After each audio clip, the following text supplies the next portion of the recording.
Welcome to the C4 Canucks Hockey Podcast. Every week, they talk about the Vancouver Canucks with a fair amount of nonsense thrown in. Sure, they're never the first with the news, nor the best connected, and definitely more off the rails than on. But they've been talking puck the longest, and that counts for something, right? So strap in for the longest running, best mediocre Canucks hockey podcast. It's C4 with Chris and Anna.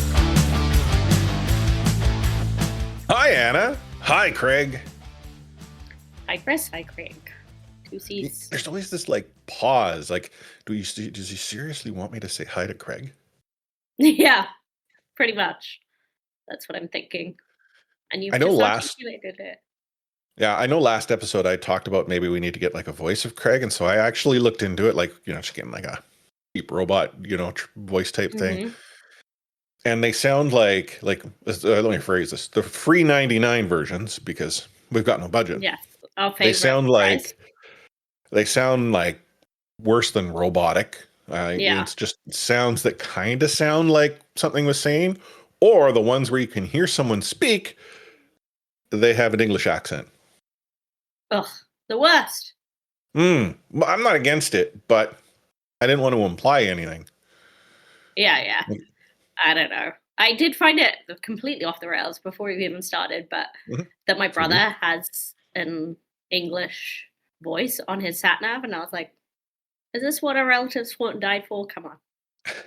Well, I will concede that I used to have an old Garmin GPS before everyone had a smartphone and all that, and I set the voice to be the UK version of whatever it was. It sounded very, very regal as he was telling me to turn left in 200 meters. I think the only time I've ever used a voice instructor, I have had Australian woman, I think. That seemed neutral to me, which is strange, but okay. English isn't neutral. It's, how would Australian be neutral? I don't have strong feelings about an Australian accent. Okay, so why not an American accent? Is there generally the general accent you're getting on North American smart devices is what would be considered I think it's West Coast American, right? Which is it's neutral. I get enough of that. I get enough of that in real life. I was going to say it's actually a common intonation sort of that stretches down the west coast of North America. It's the dialect that gets used in most movies because it doesn't geographically place you somewhere. Yeah, we've gone so far off the rails. Can you tell me don't want to talk about the Canucks? Oh, wait, do we have to? Is that what we're supposed to do this week? I guess there's other teams we can talk about. Oh man, I hate sports, Anna. Yeah. Well, okay, I don't hate all sports. I hate some sports. Yeah. I got invested in baseball for 2 days. Literally 2 days. Really? It broke my heart. Friday and Saturday. 6 and 7. Yeah.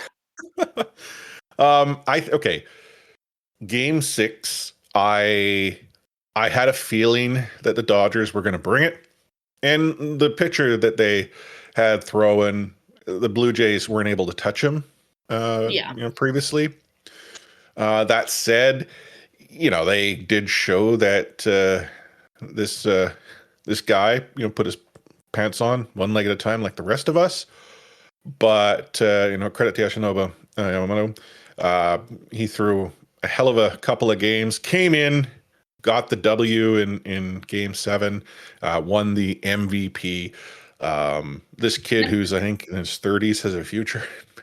A lot of these players who come over from Japan are what we would consider old players, but they come over and dominate. Shohei Ohtani isn't a young kid, right? And the guy is doing more than young kids are in the majors. But none of this would have happened. Blue Jays would have won in quote unquote regulation if they kept Trey in, right? Canadians boy. Okay, so Trey Savage, Once he got his command, which in fairness to him, he's a starting pitcher, so bringing him in relief on a sort of short But I turnaround, thought he obviously was there's some challenges there. pitching pretty But well. yeah, but he was Like, pitching it pretty just well. But when you bring in your closer, like Jeff Hoffman came in and got 2 of the 4 outs that were needed. yeah. He missed a pitch to a guy who unfortunately was due. Like there's something about baseball where when a player is due, they cash in. It's you see it in other sports. You like hockey, that guy who needs a goal, you know he's going to get one at some point. But I feel in baseball, Playing the Canucks. the clutch moments happen more frequently in that type of situation. So, I mean, as I sort of said on social media, I have not maybe been invested in baseball for a long time. And the season that the Blue Jays had this year had me invested from the summer on. I enjoyed the ride. I enjoyed what the team was doing. Like, it wasn't like they were a superstar collection of, top tier players. Not to suggest they don't have superstars. No, it's just they were a well-rounded, relatively balanced roster that played for each other. And I think about like the Vancouver Team Canucks of the friendship. past. The teams that I have been most invested in are the ones that play together like a team. Yeah. And that did happen 2 years ago. It wasn't for the longest time, but yeah. Speaking of the Vancouver Canucks, they won some, they lost some. The thing about it is neither of those 2 wins was done in convincing fashion, and the losses were convincing losses. I'm not feeling good about the Vancouver Canucks, and it's a shame because they got 500 hockey out of the 4 games. Yeah, and like you say, the wins weren't convincing, but they were impressive in their own way, like sort of gutsy, some would say. Yeah, okay, fair. I should give them credit for but the hockey itself, the hockey itself wasn't exactly impressive, whereas they were convincingly beaten in the ones they were. Yeah, so we're going to recap the week that was. JT Miller was back in town. Carson Soucy, who I forgot, came along for the ride with him. I'm so sorry. I know. We obviously were recording while the Canucks were playing the Oilers. You and I had both told the listeners the Canucks were going to lose. The Canucks must have been listening to the podcast live while we were recording. And then they went on the road and lost a few. So, I mean, that's the way the puck drops. We'll talk a little bit about the injury bug and how it is finding its way through the entirety of the roster, it seems, and everything else that we can think of over the course of your usual episode of C4. But before we get into the bulk of everything, everyone knows it's time to start Rewind.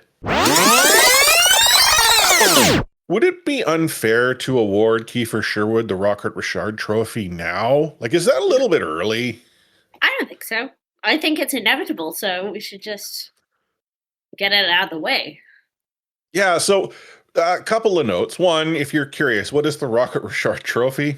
Just in case, it's the trophy that's awarded to the NHL player who scores the most goals over the course of the regular season. You might be wondering, Kiefer Sherwood? Well, Kiefer's currently in the conversation, and after the week that he has had,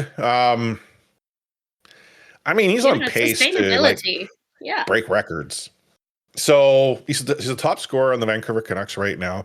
At one point, actually, midway through the week, he was tied for first overall in the league goal scorer. Like, we're talking about the likes of like Nathan McKinnon, Kiefer Sherwood. Same, no diff.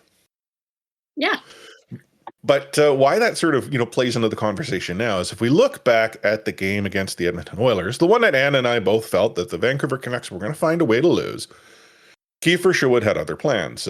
He scored 2 goals in a 4-3 Vancouver Canucks overtime win, which, okay, you're right, they gutted out, a couple of points there.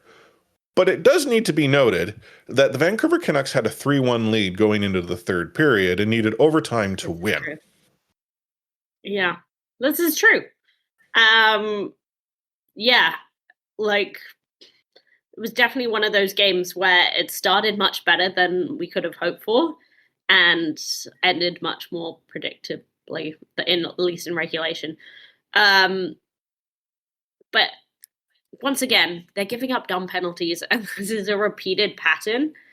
And that PK hasn't been terrible, but it's not been great, and it's not last season's PK. Like, it's inevitable that you're gonna give up dumb goals once you give up dumb penalties. Like, that's what's gonna happen. So, Yeah. seems stupid.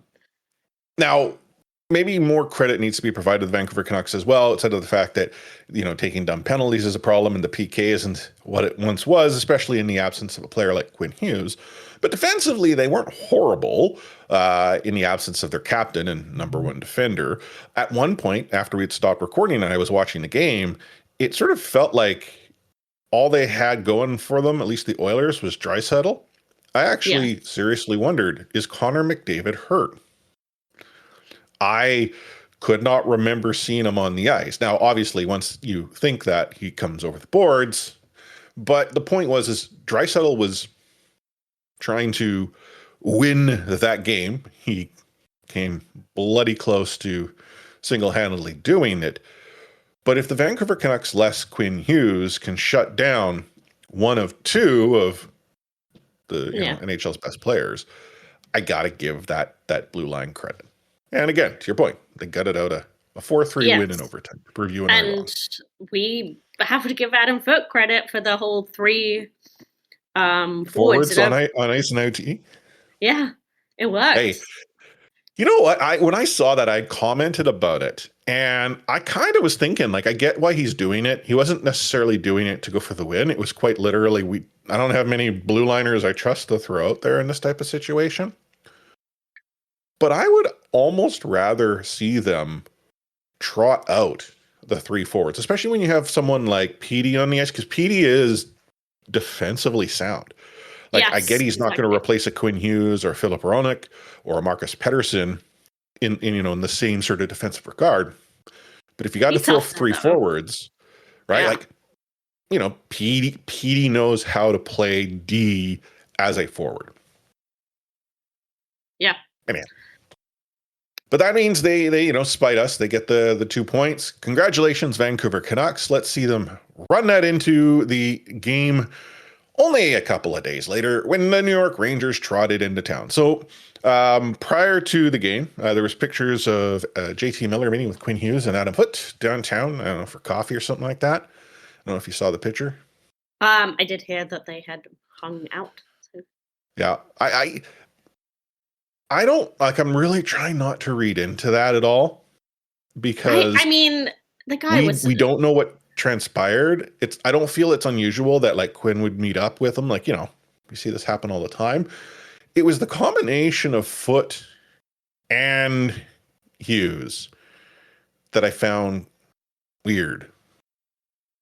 To me, it's like, I would just say the guy who was here for a long time. Adam Foote, I feel like it's Adam Foote, the assistant coach, showing up there. I just don't think Adam Foote has much sway as a head coach in terms of the organization and the direction it's going. So, yeah, that doesn't, like, he was a defensive, like, the way he thinks about hockey, it does make sense that him and JT Miller might have gotten on.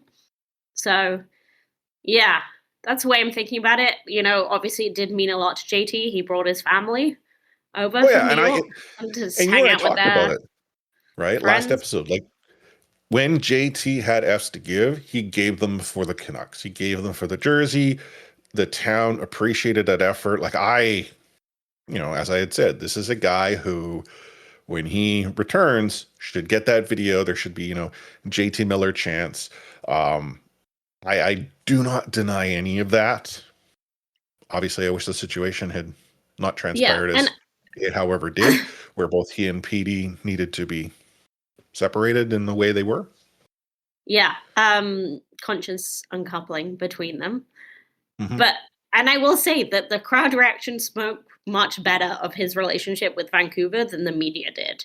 Like, and I'm sort of paying broad strokes here, but, like, hearing the intermission panel saying he was a fan favorite, and it's like, well, at times he was, for sure, when he had in that F's to give era, yeah, like the fans loved him, but the fans were also very annoyed at him at certain points and showed that. So I think his legacy was much more complicated than a lot of the media kind of gave out, and getting cheered and booed in the same game kind of shows that.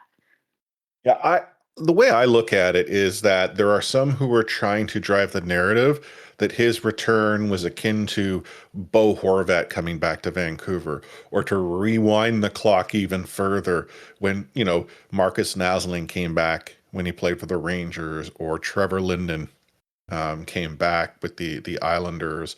That wasn't the case here. And that's not negating any of the feelings that fans have for JT Miller. I would have cheered him if I was in the building when the tribute video went up, to recognize what he gave. Yeah, I would have applauded for sure. And as any good fan, I'd boo the living daylights out of him now that he's no longer in a Canucks jersey. Yeah. And talking about this passionate response, that did not translate to the team. The Canucks. Well, it might have. It might have been. Maybe they were overwhelmed. The Rangers.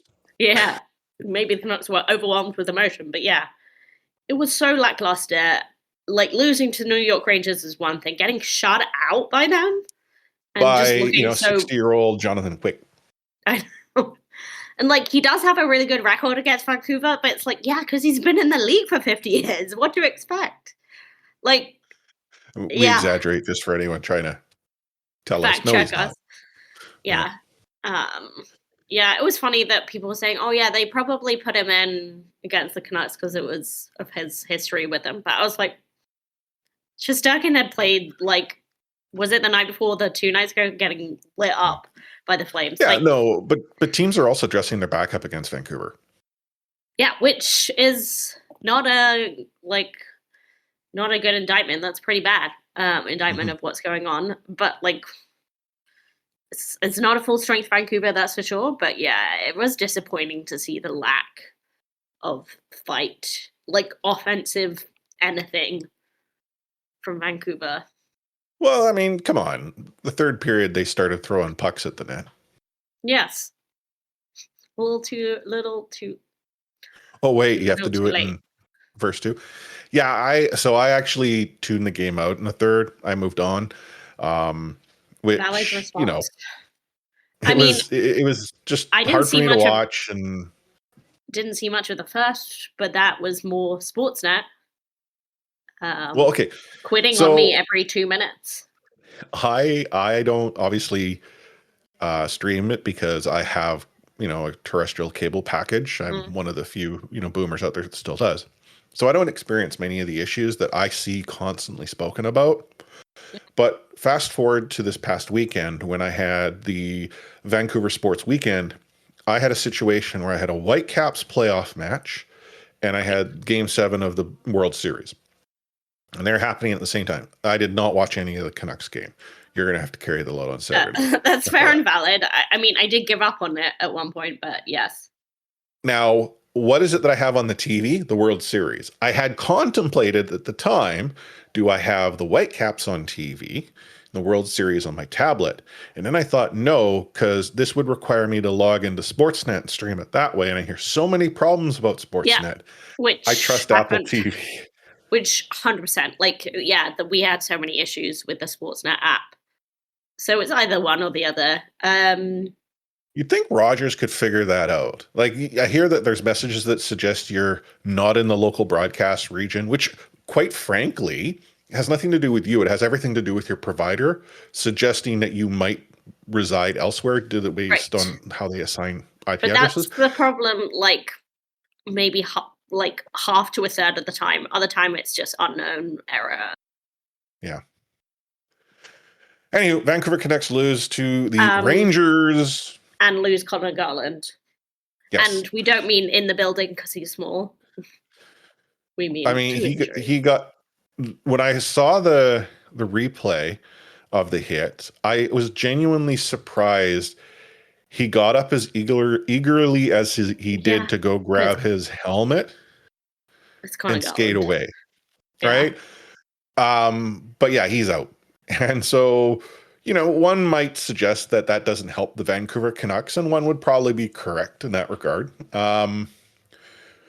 But the problem is the injury bug sort of continued as the Vancouver Canucks found themselves in St. Louis. Now, this particular injury to Brock Besser was somewhat self-inflicted in the sense of another player wasn't the one who made contact. No, but he didn't punch himself in the nuts. Hey, I'm just saying, sometimes the general and the battalion, they get in the way. Yeah. Isn't that what Sammy Salo had said at the time? Oh, really? That's funny. The balls. So for those listeners who don't know what I'm referencing, Sammy Salo took a puck in a place no one ever wishes to receive said puck. And it was quite clear, like everyone in the rink knew it had happened. That's how clear it was. Like it wasn't any doubts. You didn't have to see the slow-mo replay to know. Yeah. If the replay just made it worse. And then after some time, he came back out onto the ice. I want to say he even like scored the winning goal or contributed to the winning goal. And so when Murph was asking him post-game, like, oh, how are you? His response was that while a soldier may be down, the general is still standing. Honestly, for someone whose English is not their first language, that's pretty sophisticated metaphor. But the thing about Sammy Salo, again, literally snake bitten, and I mean that literally. He was out golfing and a snake bit him. This is why you don't golf. Sammy was very witty in his responses, and his ability to deliver them in like complete deadpan made it that much more powerful. He was a funny dude. The Europeans often are, and they don't get the credit they deserve. But Brock Besser left the game, did not return after taking one in the, I think someone called it the Beef Wellington, which I honestly don't get. No, I don't. That one is not approved. Okay.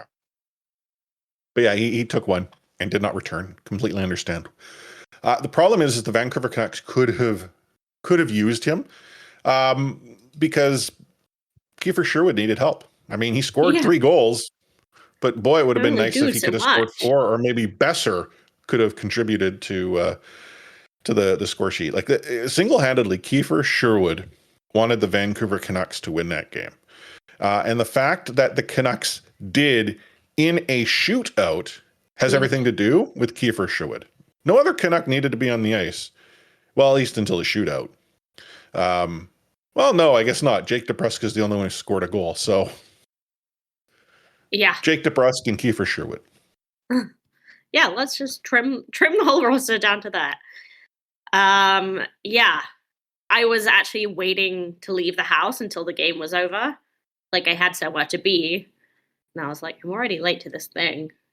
So even though I'm always somewhat bittersweet when Kane does anything good, I was kind of grateful that he scored so I could leave.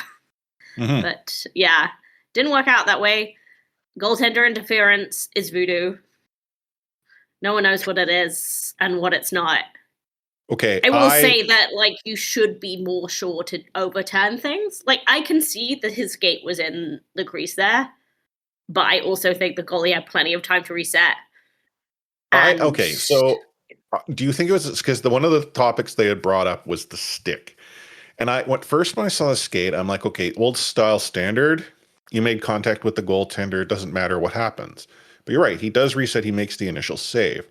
After that save, you see the stick come into the frame, and it does appear like it hits the mask, which in turn is like a new, yeah.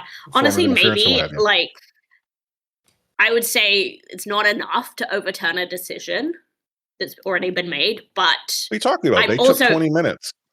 But it's also arguable that way. So I'm not passionate about it.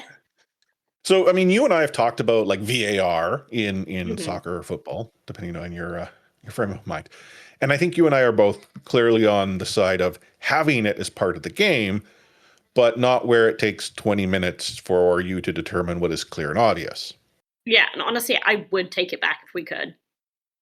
Yeah? Yeah.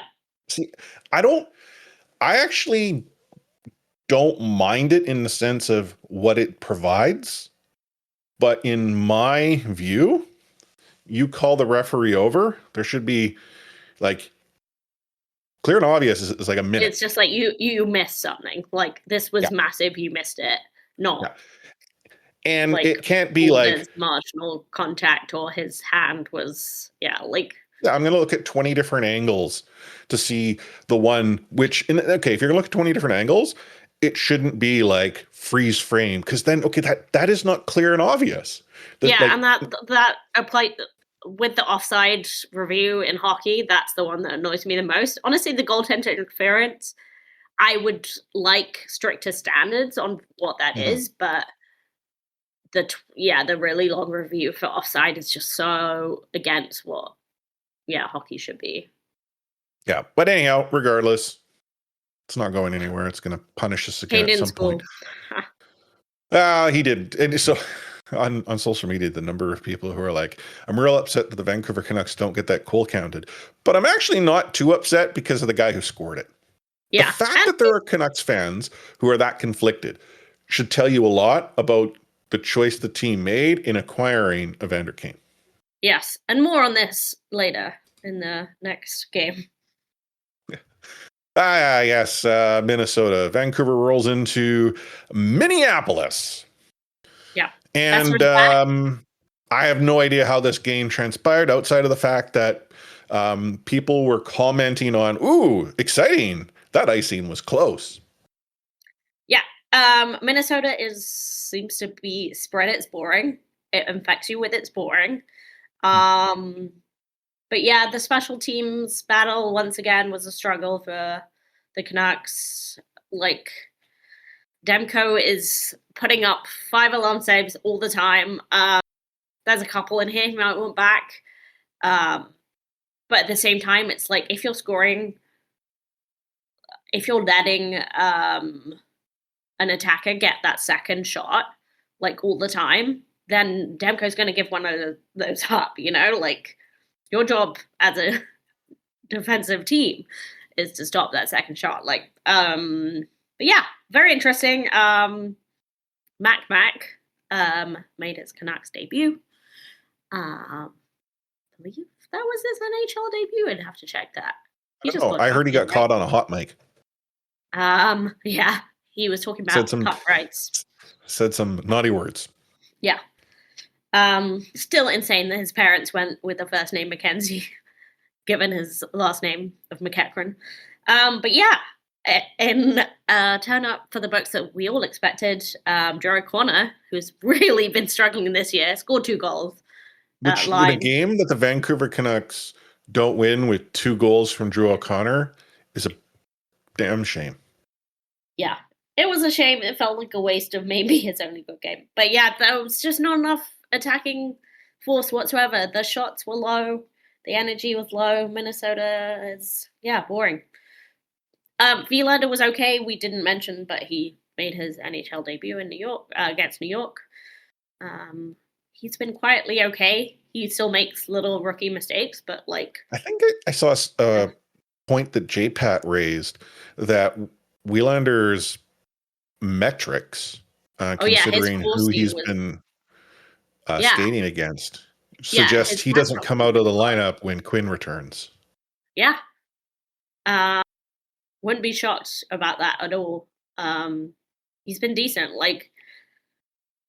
It's almost one of those things where you're still making by the eye test, you're still making rookie mistakes, but those are occurring pretty few and far between, making some impressive play. And he had the best chance of scoring early in the game because he hit the post or the bar. But anyway, that happened in the first period. 2 different other games. Yeah. Anyway, we did give up once Minnesota scored the 5th goal, and we had the baseball on the tiny screen, and then gave up on the hockey after after that. Well, the Vancouver Canucks went 500 hockey. You and I actually, did you say 500? I don't know if I did. I Good can't remember. We question. should really keep track. Maybe you kept track. We both for sure said they would lose against Edmonton. I said they win against New York. See, No, I seem to think I said they lose New York. Yeah, I think I actually said 500 and you said they win one. So technically I was right, but not really. Congratulations. Going into the week that will be, the Vancouver Canucks are still on the road against the Nashville Predators Monday night. Then they're home for a stretch. They take on the Chicago Blackhawks on Wednesday, the Columbus Blue Jackets on Saturday, and the back-to-back Sunday night game against the Colorado Avalanche. One note is your game on Saturday is not on CBC. It is not a CBC Hockey Night and Special because there must be another Canadian team playing at this point. The Vancouver Canucks get relegated to City. I mean, they're still in Sportsnet Pacific, but the point being, if you're not on CBC and you're on City, you know you done not played well. Anna, 4 games. What say you? The return of Quinn. Is that happening? Well, he was skating today. He was in practice today. So, his groin looked fine. I don't know how you would judge that, but now Garland got left behind, but Quinn went on the road, or did Quinn join the team? Quinn flew out. Okay. Yeah. Someone said that he was on that plane to Minnesota, but I don't know why he wouldn't just fly to Nashville. Yeah. But yeah, he was skating. He was practicing. He looked fine. I mean, it's Quinn. So I say they win. Okay. Against Nashville and Chicago, just because it's really funny that Connor Bedard keeps losing against Vancouver. So Nashville and Chicago, tick. 100 hockey again. Okay, well, I'm giving them a win over Chicago. Okay, that's fair, honestly. And I'm only saying that because Nashville are kind of equally bad as the Canucks, and if Quinn doesn't play, I'm changing my answer. Oh, no, you can't do that. Who says? Disallowed. Me. Who says? No. I don't play by your rules in this fake game that we don't ever even remember what we said. We need someone to hold us to account. One of our listeners needs to, spray paint in this, not spray paint, but... how funny would it be to, know our overall scores from how, way back in the day? God. Oh. I wouldn't like to know, actually. They're probably horrible. There's a reason we're the best mediocre podcast out there. Okay, you say 500 as long as Quinn plays on Monday. I say it is a win against Chicago regardless. So we'll see if we remember when we get back together next week and record a show. You're listening to the C4 Canucks Hockey Podcast, brought to you by Anna, Chris, and Craig. Take hitting out of the game. You can't hit anymore, so don't do it. The unsportsmanlike conduct, I want to get an explanation on it. No kidding. Because how do you get suspended for unsportsmanlike conduct? Plus interference. There's no interference there. He had the puck. Now, Madison never ever did that before. Now, why did he do it? And that because he was mad. Well, your early favorite for the Calder Trophy, that's for sure. Elias Pettersson, you might even say your early favorite for the Hart Trophy. Just to get back to your question, Elias is going to play plenty. He didn't play. He's going to get a lot of power play time. And yeah, I'm concerned about our offense. We lost 200-point players, and we've got to find a way to score. So that injury bug, I don't want to say it's been particularly harsh this year, because let's be real. The Canucks have been dealing with the injury bug for what seems to be the better part of a decade or maybe more in a variety of different shapes and forms. We know it's quite clear when they lose Quinn Hughes, it's catastrophic. They seem to be able to somewhat survive injuries to other key players, whether it have been Thatcher Demko, Elias Pettersson, back in the day, JT Miller was away for a spell. Jake DeBrusk, what have you, but it's the Quinn injury It's the Quinn a that bit is off. most painful. I mean, in fairness, you and I have made it very clear the Vancouver Canucks blue line for the longest time was Quinn and a bunch of spare parts. It's better than that now. Yes. But yeah, it was still, after signing that contract, like, can we definitively say Chronic can manage a pairing by himself? Like, he does okay, but yeah, it's certainly not. He does so much better with Quinn. Yeah. And the rest of the injuries, it's more just the volume. It's not one player in particular. I mean, Connor Garland, actually, you would say, like, it is that player in particular. He's been awesome amongst Canucks forwards this year. But yeah, like Lekkerimäki, Bluger, Forbort, it's more just like Hoglander, all of them added up. Mm-hmm. And there was, sorry, go ahead. I was going to say, there was a comment made how the Vancouver Canucks are actually in such a precarious position when it comes to injuries that their issue isn't actually cap related any longer as to how they answer the call. It's that they only have X number of contracts that are available to them at any given time and the number of players that they would then in turn have to carry. Because just because a player is injured doesn't mean, oh, I'm going to call up this player. They only get that type of relief if the person goes on to injured reserve.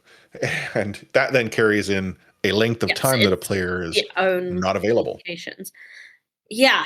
And obviously we thought Forbort was day to day, and when he was on LTIR, next minute you looked with undisclosed. A bad case of the undisclosed. Taking us off the rails here. Ryan Gold for the Vancouver Whitecaps, he suffered a significant injury earlier in the season, what was described as a knee capsule strain.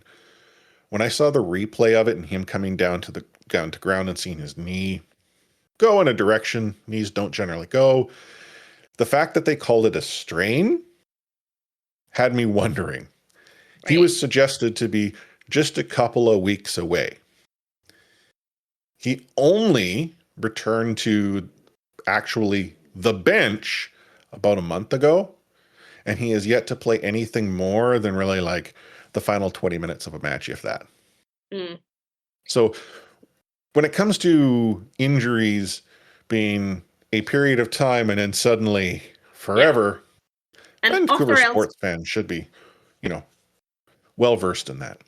Quick off the rails on off the rails, but if that was like, this is the one thing I do like about Premier League coverage, you would never see a replay of that injury. They just won't show it.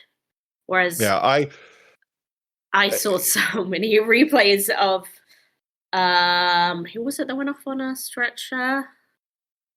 That happened on Saturday night, and I've already forgotten, so I'm sorry. But Tanev? Yes, Tanev, yes. Poor Chris Tanev. Yeah. Blindside hit that at very least should have been interference, gets nothing. Yeah, of course. And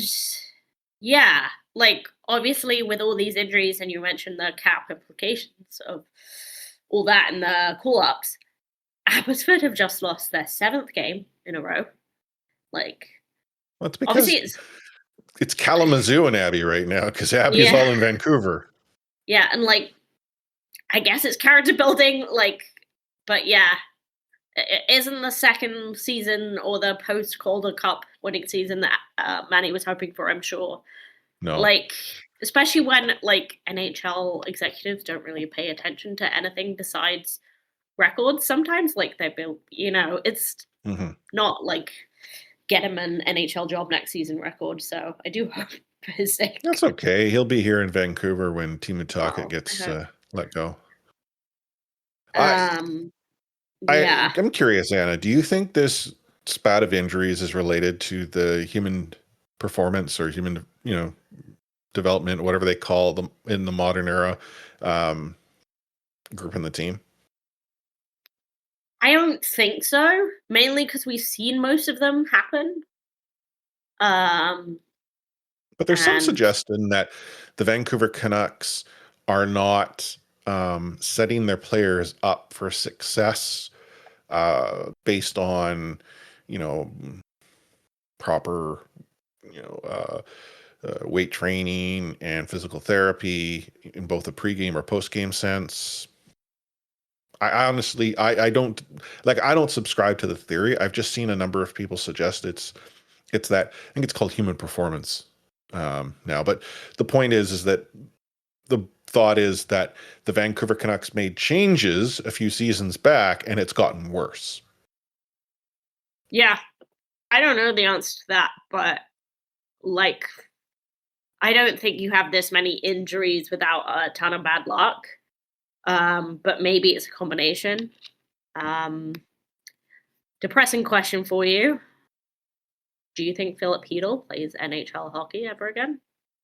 I don't think so. Yeah, me neither. And I kind hate of saying that. Yeah, I hate saying that, and yet I'm hopeful for his sake that he doesn't try and make a run, especially with Vancouver of all teams. We're not winning the cup anytime soon, so. I really enjoyed watching him on the ice. I actually felt real good about this season, though. Even, was it game 1 or game 2? I'd commented after seeing him take a hit on socials by saying, is there anyone else there who winces every time Hedl receives any form of physical contact? And the vast majority of responses, me too, me too, me too, me too, right? We were all worried. That's not obviously a good sign, because there's probably some, of that translating to how a player is receiving it. And when you're out there worried about getting hit, your mind is unfortunately not in the space it needs to be. It can help manifest that happening. Not to suggest this incident had anything to do with Hedl. Yeah, and I whatsoever. will say that with how well he was playing through training camp and the beginning of the season, I think he was in the best possible physical shape he could be. And he's still not in that doesn't really make a difference to dealing with. Well, no, but the fact that each subsequent concussion is exponentially worse than the last.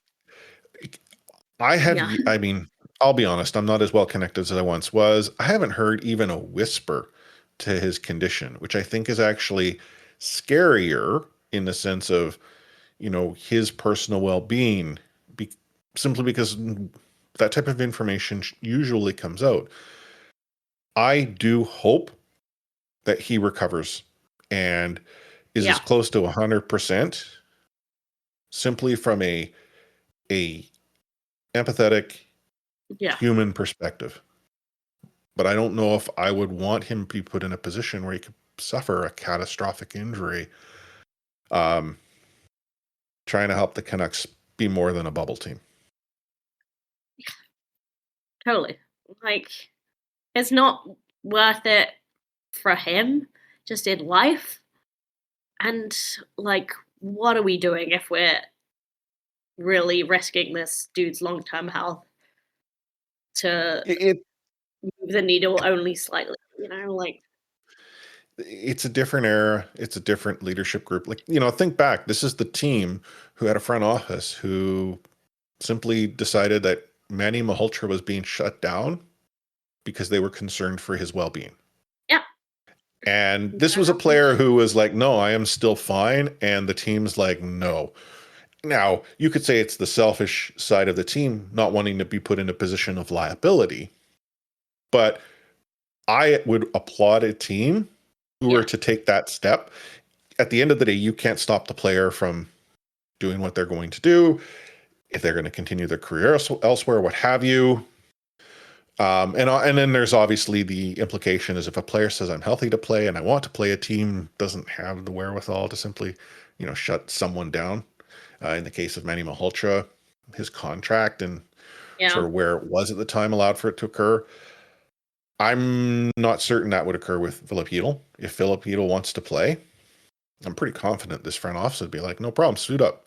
It's the MO. Yeah, They're very old school. Yeah, I agree with you. I share that concern as well. We saw Derek Dorsett retire because, he said he wanted to be able to still pick up his children. I respected the hell out of that decision. So, yeah. It's a sad note to finish up on, but yeah. You haven't rundown the Kane thing. Oh, yeah. I mean, we kind of covered it a little bit already, but just like the fact, like, I wouldn't say this is working out from a purely on ice perspective. Not that he's on the ice a lot of the time because he's sitting in the penalty box or serving. Game mixed. Having taken an offensive zone penalty. Yeah. He is at this point in time a waste of space on the ice. I actually commented to some people in my complex. We were talking about the Vancouver Canucks, and one of them had asked, what are your thoughts on Evander Kane? And I had said that the animatronic mummy that was in front of a neighbor's house was more intimidating than Evander Kane is on the ice, which honestly feels horrible for me to do because an animatronic mummy, pretty darn intimidating. Yeah. I don't understand what he does that suggests he's worth the money he's being paid. I'm not going to knock a player for signing a contract, even if I'm not a fan of said player. But the fact remains the Vancouver Canucks made a deal with the Oilers and they're getting hosed 6 ways to Sunday. Yeah, before we get people saying, what do you mean? He's contributed points, he's drawn penalties. He's actually now, I believe it's now tipped over the edge of him serving more penalties than he's drawn. So it's either net neutral or net loss. And if the penalties were him stepping up or him playing a heavy game, I might think, okay, no, we were told he was going to bring some pugnacity, and with that carries the risk of penalties. But the penalties that are being whistled on him are selfish calls. An offensive zone penalty, a penalty that takes the momentum away from your team. He is boneheaded. Yeah, they're dumb penalties. And him yelling at the refs as he goes to the room yesterday, that was just the worst look. I just don't from my perspective, obviously I'm already starting with the perspective of I hate him. Well, you and I are not fans. Yeah, I think that's very off-ice actions have not endeared him to us already before we started. But you didn't play a whole regular season basically before you got here. You're signing for your hometown team. You basically refuse to play any of preseason and then start the year very slowly and then end up drawing a bunch of dumb penalties and contributing minimally on the point section. It just seems like I would be trying my hardest to impress. And that does not seem to be his concern. I mean, I know it's only he's not being set up for success. And I had to respond to them by saying, so you're telling me not being set up success translates into him getting first line minutes? Yes. Where is success found? In the press box? I agree. Set him up in the press box. He could be very successful up there. Yeah. He'd start fights in the press box. He would. Oh, man, this experiment is going to continue all season long. Although, hey, the NHL is a funny place. Maybe there's another team out there that wants to take him off our hands. Get a 4th round pick back for him or something like that. I'll take it. Oh, so here we are at the end of a show. You and I are going to have to figure out when we're recording our next episode because the Vancouver Canucks dropped the puck at about the same time we would normally hit the record button. So selfish. How selfish of them. But you and I will be back next week. It's just as to when we're going to record, we got to figure out. But if you've reached this point of the show and you're curious as to how you can best connect with us, the best place to do so is in C4 Discord, discord.io/C4 podcast. We're on all the social media platforms. We're on X at the C4 podcast, on Blue Sky, c4podcast.com. And on Threads at the real C4 podcast, because consistency is definitely not our brand. You can also support the show by going to buymeacoffee.com/C4 podcast. Buy Me a Coffee, otherwise known as Buy Me a Pipe. And you can either throw a few bucks our way as a one-off gesture to buy Anna and I a pint, or alternatively, you can support us on a monthly or annual basis. And in doing so, that helps us sort of pay the bills, keep the lights on, and on occasion, you get access to episodes that eventually get published of C4 Off the Rails, where Anna and I talk about all sorts of stuff. There is a back catalog. I will get to them, and I continue to promise them week in and week out. I keep thinking I'm going to find the time, but I have to be realistic with myself. I have no time. I'm busy coaching my daughter. I got work. Then I got to get my daughter to activities. Kids, they take a lot of work. The pink puppies, they take up time. Is that what they're called? Well, okay, this is the Soccer Stars. So Soccer Stars for soccer right now. Softball was the pink puppies. If we get pink again, maybe we'll be. I don't know. The girls decide. They can be whatever they want. My daughter's team was at one season the Rainbow Sparkle Unicorns. I love that. I love that for them. And they got like pink hoodies with a rainbow and a sparkly unicorn on them. And it was pretty good. Whoever did the like graphic work, give them a raise. Very good. But any final words of wisdom to our listeners this week, Anna? I think that we, as Vancouver-based Jays fans, as I am after 2 games, take a leaf out of tennis fans' book. So when Andy Murray lost, he was Scottish. When he won, he was British. So they're Toronto's team now. Damn Toronto team. Okay. So I hear what you're saying, and I understand, no one likes Toronto. I subscribe to that. But I have always had a spot for the Jays. Like, I was cheering for the Jays, even though I like the Expos as well. It's just that neither one of them had a real big presence in Vancouver. Obviously, the Expos are in the past now. Off the Rails, there's actually a pretty decent documentary on Netflix about the Expos. It's pretty well done. I just wish they hadn't overdubbed the French with English speakers. That sucked. The Jays, though, are sort of that soft spot. I like the Mariners, too. Like, I was in a position with the, American League Championship Series where if either team were to go through, I would have been okay watching them. Though if you forced me to choose, it was the Jays. And I'm a little bit hurt that they lost. So I don't know if I can Andy Murray it. I'm going to. Yeah. But final thoughts from me. As my daughter tells me, when you get older, you can have as much candy as you want to eat on a nightly basis. True. And I told her that's awesome. I will eat all her candy. And she told me no. So I'm not entirely sure who one makes the rules, who enforces them, and where these rules are written down. Yeah. But if anyone can, fill me in on that, I would be greatly appreciative. So on behalf of Anna, A40603, myself, Chris, at Lightforce, signing off this episode of the C4 Canucks Hockey Podcast with We Out.